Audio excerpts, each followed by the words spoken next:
Katie asks Andy, she says that you addressed what might be considered two extreme opposite stances, atheism, and particularly the Christian faith. Can you talk about the concept of theism and how it addresses the questions that you've asked within the framework that you posed this evening? That's a good question. Katie? Yes. Katie. Yeah, exactly. I mean, I've addressed two kind of, obviously two contrasting worldviews this evening, Christianity and atheism. Obviously, there's a whole range of different worldviews out there. For example, I spent 20 years of my life studying Islam, so my academic expertise is actually in Islam.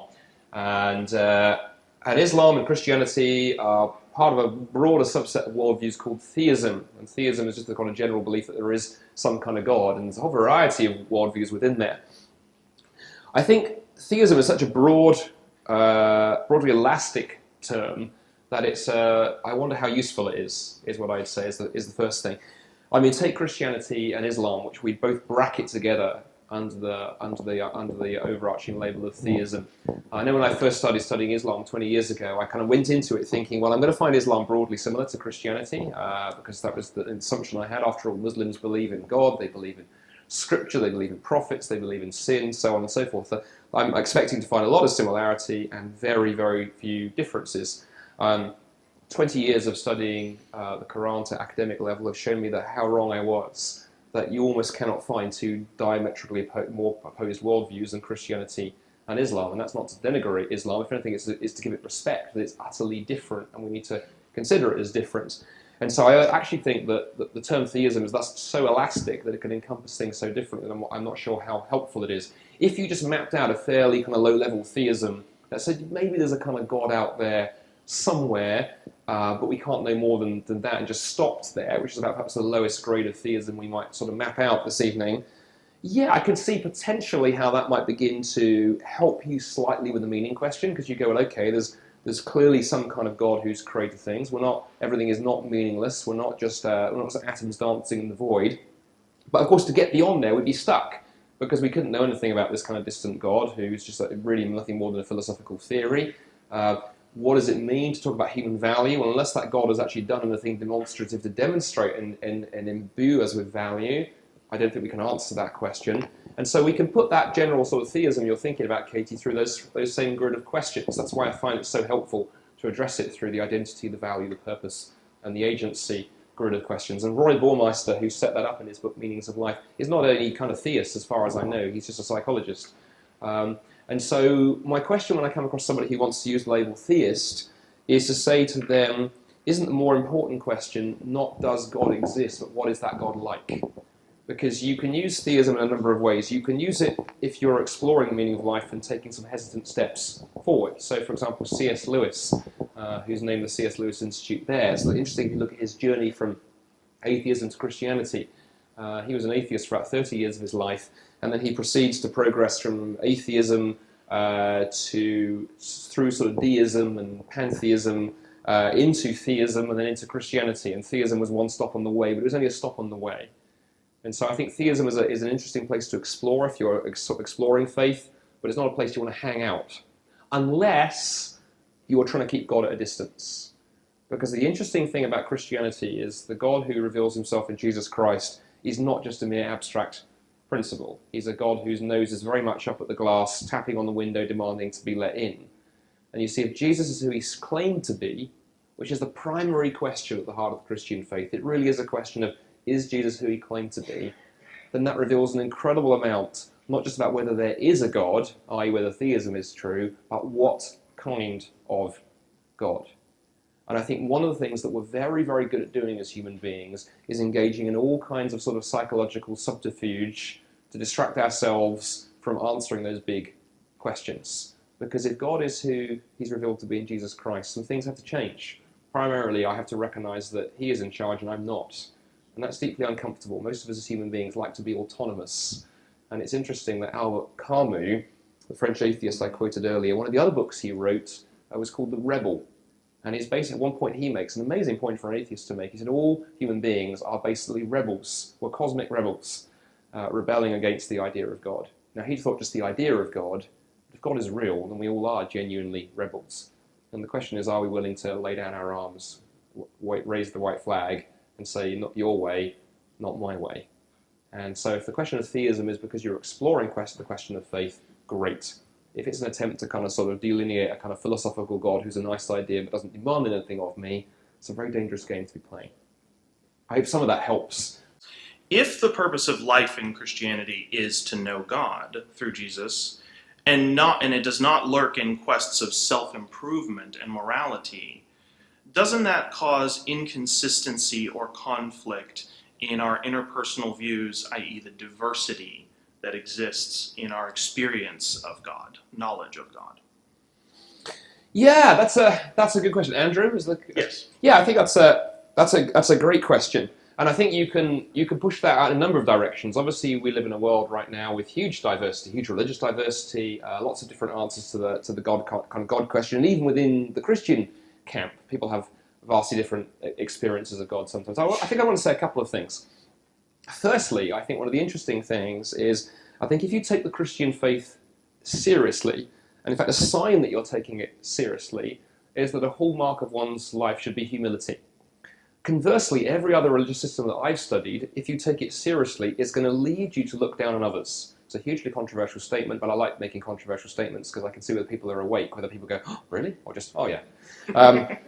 Let me explain that. Every anthropologists who study the various religions of the world have noted that you can divide most of the religions of the world into three sort of categories, depending on whether they are religions that are based upon knowledge, religions that are based on experience, or religions that are based on activity. So religions based on knowledge, like Buddhism, for example, you are saved, you achieve a higher state of existence, you discover the meaning of life or whatever, by knowing the right things. So in Buddhism, you try and master the teachings of the Buddha.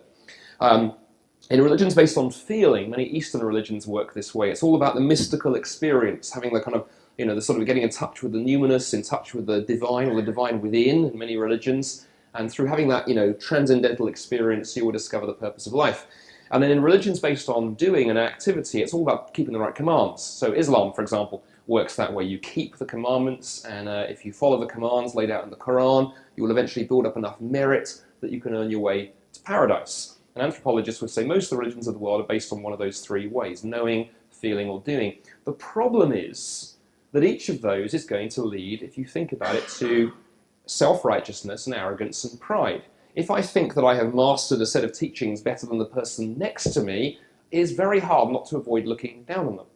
If I think that I can earn my way into God's favour through good works, it is very hard to avoid feeling superior to the person next to me whose life doesn't measure up. And if it's all about some wonderful transcendental experience that I've had and you haven't, well, I am now one of the enlightened ones and you aren't. And all of those approaches are going to lead to judgmentalism, narrow-mindedness, and looking down on the person next to you. You can't avoid that.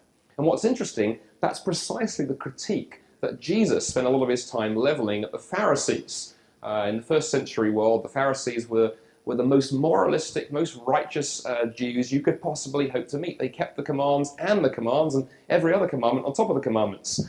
And they were, if you'd ask the average first century Jew who is the most upright, member of Judaism, they'd have said the Pharisees. And what does Jesus do? He comes along and spends most of his career picking fights with them and criticizing them for being self-righteous and arrogant and prideful, because they were good and they knew they were. And every approach to religion that tries to ground things in one of those three ways leads to trouble. Christianity, on the other hand, reverses that entire traffic pattern by saying there is nothing we can do in terms of getting ourselves closer to God, because the gap between us and him is too great. We have to rely on what he has done in Jesus Christ, which is utterly, utterly humbling. And thus the term arrogant Christian should be an oxymoron. Sadly, it isn't always. But the sign that somebody who claims to be a Christian has taken it seriously is they are humble, because it forces you to look down on other people, which circles back on that knowing God question. Yes, there are sometimes different understandings of what it means to know God. People's experience of God in Christ can be different in Christianity and the different denominations of the Christian faith. But the humility that the gospel should generate should allow us then to listen and learn from others. And if others' experience of God draws us closer to Jesus, that's a good thing. I think it takes us away from who God has revealed himself to be in Jesus. Then there's a problem. Jesus is the great differentiator.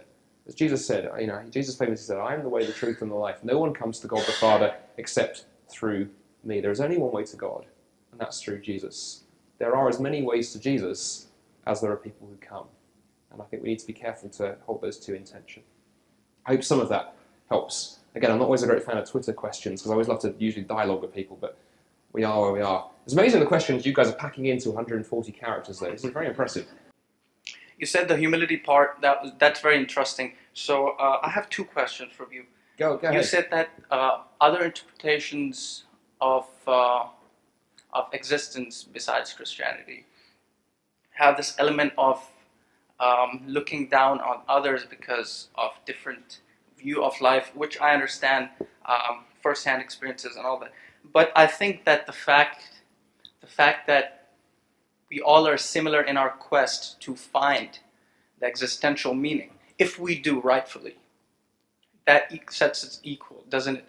So I guess what I'm trying to say is that does it necessarily have to be that way, that if you're following another worldview, it's going to be condescending or you looking down on others because your interpretation is very zealous somehow, if I made any sense in my question. Mm-hmm. Because I'm a Muslim and I try to be as consistent as possible. And I understand you said that to not lurk into something like in quest of self-improvement, or you explained it very well. But I guess when you come to the common ground of understanding, or once you get in an honest quest of trying to understand your own purpose in life, doesn't that kind of humble you to begin with? Mm. And I think that's the prime purpose of an honest person who does believe in God, regardless of the faith. So second question would kind of lead to that. I don't have much knowledge in my own religion, and I'm not too much in Christianity anyways. I read a book from one of the professors of University of California, Riverside. His name is Reza Aslan. He wrote a book called Zealot, the life of Jesus of Nazareth. I read that because CNN made him really controversial, so I was kind of getting that's why I read him. It was pretty interesting, his view. He was approaching it very historically as the man Jesus, not as Jesus, the religious figure. So, is it not true that, which I kind of feel from a lot of my communications with people, is that the zeal of the message, the revolution of the message of Jesus, has been sort of taken out of what Christianity is today. And it sounds to me as it's a bit similar to what you said, is that just believing in Jesus, Jesus the Savior, is enough. I mean, the fact that he came to the earth, and besides he wasn't, I don't think that he was just preaching about being moral and, all the things that he talked about, and not engaged in politics and everything else, because that would be more like, I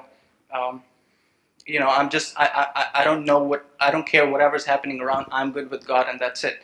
So I think a lot of the zeal has been, I can see it after reading it, I observe it, that a lot of the zeal seems to be taken out of Jesus' message, and whoever is talking about Jesus and approaches me is like, Jesus loves you. A lot of the time that happens, but it's nothing new to me. And I feel being a zealot, Jesus is, I believe in him, being a Muslim. So when somebody says Jesus loves you, they're not presenting anything new to me. So I proceed with saying that, okay, so it's usually along the lines of, you have to, we are fallible. Yes, we are fallible. So yeah, I guess there's something consistent there. Wonderful. No, Mark, that's great. Thank you. And I was going to say, actually, you do yourself a disservice. You said you had 2 questions. There was about 10 questions. No. I'm not criticizing you. That was brilliant. And the challenge is to try and sort of navigate through some of them. Let me try and pick a few threads apart, because I think there are a few things that you said that intrigue me. So I'll try and cover a few things. Hopefully, some of what I say will connect with a few pieces. So The first thing, in terms of, I think you said the kind of one of the things that levels us is the search that we all have for meaning. There's a sense to which I'm inclined to agree with you. I think all of us as human beings have to grapple with the meaning question. I wish I could say that every human being does wrestle. I think one of the things, particularly the society that we live in here in the West, I think does a wonderful job of trying to dull that quest for meaning by distracting us with noise. That's one of the reasons I worry about consumerism and some of the sort of internet culture where we're so surrounded by tweets and bleeps and bings and bongs and 1,001 flickering things that most of us have actually lost the reflective space to pause and ask the deep questions. But lots of people do. And I think that is a great starting point. And I think one of the most important things is that when we meet fellow travellers who are searching for meaning, that there's two traps I think you can fall into. One is the collapsing everyone together and going, well, every search for meaning is equally valid. Every different way is just nothing more than a path to the top of the mountain, which I think is problematic. But then the other danger is to go the other way and start digging people around the head and going, your way is ridiculous, I've got nothing to learn over here. I think we should do a lot more listening to one another. And one of the things I've really enjoyed doing in the 20 years I've been studying Islam, I profoundly disagree with much of what my Muslim friends believe, and they profoundly disagree with what I believe, but I've built some beautiful friendships out of, well, let me listen to you. What do you think about this? And the willingness for that to go both ways. So I think a little more listening at times. But that quest is important, and Jesus himself said, he who searches will find. And I firmly believe that the person who approaches God with a humble heart saying, Lord, I want to know the truth. I want to know if you're real. I want to know if you revealed yourself in Jesus, if that's true. I often challenge my skeptical friends to pray the Seeker's Prayer, which is, I often say to atheists, I dare you, just go into your room one night and pray, Lord, if you exist, would you show yourself to me? Would you make that clear in some way? Many who prayed that prayer genuinely have been quite surprised by the answers. So that's a bit about the quest. In terms of zealot, that's interesting, actually. I mean, I also know Reza's book, and Reza did a very good job of getting himself projected into the public square. To what extent that was him, and to what extent he was sort of forced there, blinking into the daylight. I think he writes very well, with the very greatest respect. Zealot is not the most helpful book historically. Reza is not a historian, and it shows. And I mean, some very good critiques written, I think, historically of that book. I think he does get Jesus wrong. Because I think, ironically, what he's trying to do is I think he's trying to sort of generate a Jesus who isn't quite Christian and isn't quite Muslim. Because the Jesus he ends up with is not the Jesus of the Quran, and he's certainly not the Jesus of the Gospels. And I would say, purely as a historian, I think if you want to construct the most accurate portrayal of who Jesus is, you've got to start with the Gospels. Start with the Gospel of Mark, which potentially now is dated to the 40s or the 50s. And I think some of the layers of reconstruction that Reza goes through just don't really cut it. So my question to you would be, I agree with you that simplistic presentations of Jesus, such as people bouncing up and saying Jesus loves you, is largely meaningless unless you first understand who Jesus is. I can remember some of the slogans I used in witnessing, in my early days as a Christian trying to share my faith. I look back now and cringe, that one, or bouncing up to people and saying, have you found Jesus? And then one atheist friend saying, no, have you lost him? And I thought, that's a good retort, because that's a very stupid slogan. I still think the question that we need to grapple with is who is Jesus, and why that's hugely important is for two reasons that I want to end this with, and I hope this helps. You mentioned love. Actually, no, just one thing. I won't make it two things. I'll make it simple with one thing. So the whole question of love is a very interesting one, and it's a very interesting question, and this connects into the theist question that wasn't you asking that one, was it? Or you said you'd asked a friend via your... Oh, was over. Okay. The theism question is interesting because one of the primary questions is not just does God exist, but who God is. And one of the things I sometimes hear people say is that, well, the idea that God is love is there in every religion. I hear that said quite frequently. And the simple fact of the matter is it's not true. When someone says to me, God is love, I always want to say, what do you mean by that? And here's the interesting thing. Many of my Muslim friends over the years have said to me they believe in a God of love. And the question I always like to ask them is this, to go, well, here's the interesting thing. If God is love, let's think about love for a moment. And in particular, let's think about the question, what's the highest form of love? What's the greatest form of love we could think of? And if I ask that question this evening, I'd probably get the answer I get from almost every audience I throw this out to. Most people instinctively go self-sacrifice. We all inherently know that to be the case. In fact, that was the answer Jesus gave. Jesus was asked what the highest form of love is, and he said, greater love have nobody than this, that they lay down their life their friends. You know, I have a 3.5-year-old daughter and an 11-month-old son, but my 3.5-year-old daughter was playing in the street outside my house in Toronto, and I glanced through the window and I see that she's busy playing in the street with her dolls and is distracted, and she hasn't noticed that one of the garbage trucks is reversing up our street at high speed. I think many of the garbage trucks in our community are practicing to be NASCAR drivers. And I realise what's going to happen, and I run out of my house and dive in the way of the truck and throw my daughter out of the way, and at the same point get flattened by the truck. I've given my life for my daughter. What would everyone conclude? Everyone would conclude instantly how great Andy's love for his daughter Katrina was, that without even thinking, he was willing to just lay his life down in order to save hers. We all inherently know that the greatest form of love is self-sacrifice. Well, here's the interesting thing. If God is a God of love, then God is, by definition, the greatest being. That's what it means to be God. He's not just a slightly bigger version of us. He is the greatest being, which means anything he does is going to be the greatest form of that action. He's the greatest creator. He's the greatest judge. He's the greatest... Whatever he does, he's going to do it the maximal form of it. And so if God is a God of love, he has to, by definition, be able to perform the greatest form of love, or he's not God. And that means God has to be a God who has exercised self-sacrificial love.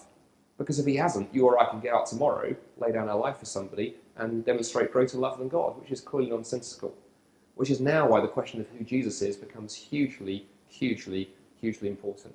Because if Jesus was who he claimed to be consistently in the Gospels, not just a prophet, not just another rabbi, not just another teacher of religious morals, but something considerably more than that, God come in the flesh, willing to lay down his life to deal with the mess-ups and the hang-ups and the sin and the rebellion that lie at the heart of the human condition, then what we have in that action is the greatest being, God, demonstrating the greatest form of love, self-sacrifice. So in a sense, it's not so much that Jesus loves you, it's if Jesus did what he claimed to do, that demonstrates that God loves you.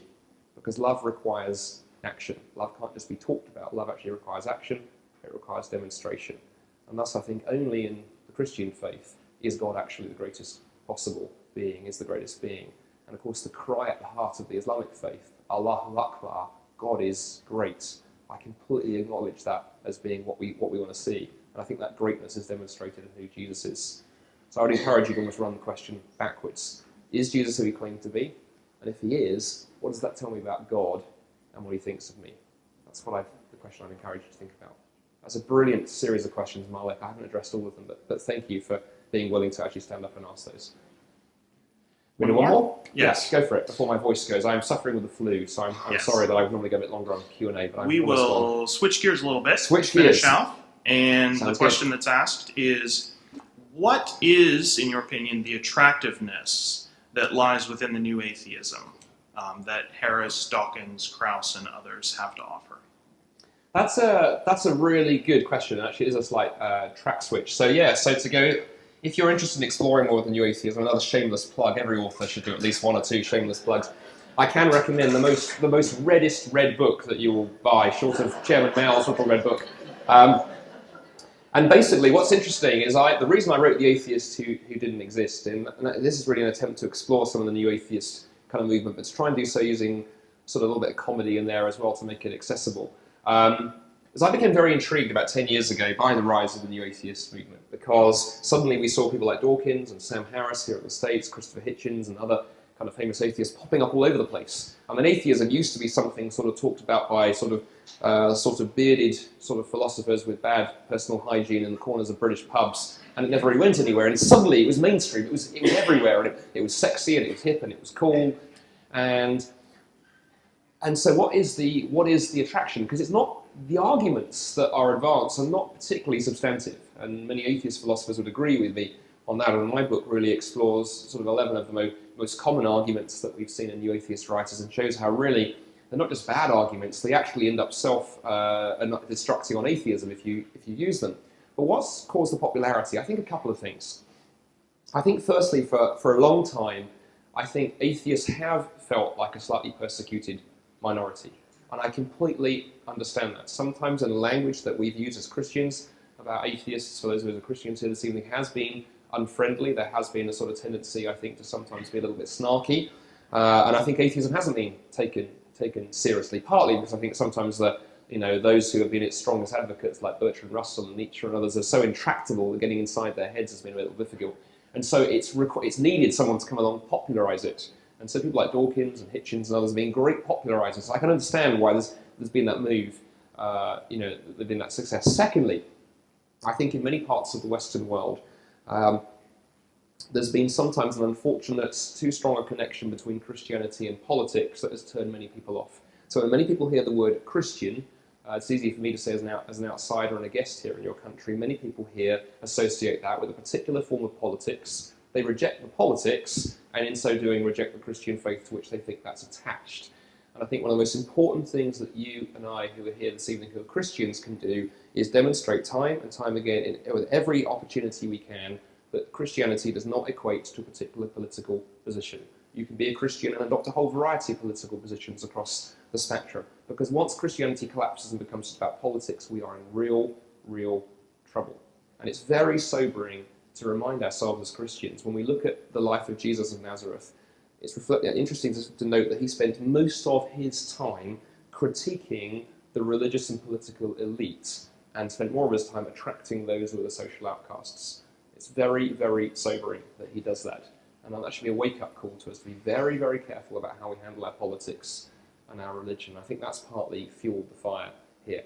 And then I think thirdly, as well, I think the other thing that's tapped into that has driven the new atheism has been that we live in an age where, we touched on this a bit in my answer to someone else's question earlier, that the kind of internet social media age we live in has really, I think, made deep thought quite difficult.